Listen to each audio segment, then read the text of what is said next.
যেহেতু মূলদ সংখ্যা আর অমূলদ সংখ্যা আলোচনা করব, তার আগে এই মূলদ সংখ্যা এবং অমূলদ সংখ্যা কিভাবে এসেছে সেগুলো একটু দেখি।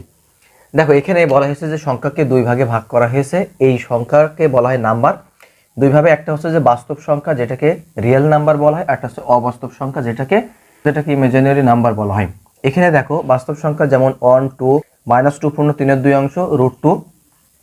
এখানে অবাস্তব সংখ্যা √5 টু দি পাওয়ার √-7 5/0 এগুলা দেখানো। এখন এগুলোর ব্যাখ্যা পরে যাব, জাস্ট এগুলো একটু দেখে রাখো।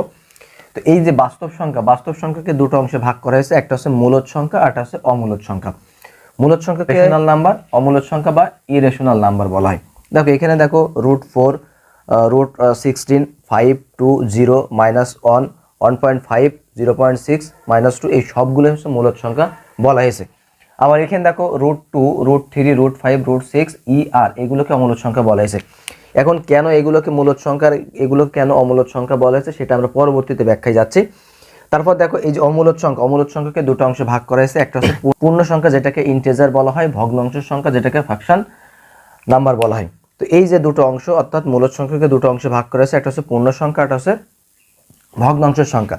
এই যে পূর্ণ সংখ্যার আবার তিনটে রূপ। একটা হচ্ছে যে আমরা ক্লাস 6-এ পড়েছি, ঋণাত্মক পূর্ণ সংখ্যা, শূন্য এবং ধনাত্মক পূর্ণ সংখ্যা, এই তিনটে অংশে ভাগ করা হয়। এবং ভগ্নাংশকেও তিনটে অংশে ভাগ করা হয়, সেটা হচ্ছে প্রকৃত ভগ্নাংশ, অপ্রকৃত ভগ্নাংশ এবং মিশ্র ভগ্নাংশ। তো এই পর্যায়ে এই যে বিষয়গুলো, এগুলো সংখ্যাকে বিভিন্ন খাতে ভাগ করা হয়েছে। তার ভিতরে এই যে ধনাত্মক সংখ্যাকে আবার তিনটে ভাগে ভাগ করা হয়েছে, 1 বা 1 মৌলিক সংখ্যা আর যৌগিক সংখ্যা। এই হচ্ছে মূলত সংখ্যাকে বিভিন্ন শ্রেণীতে ভাগ করা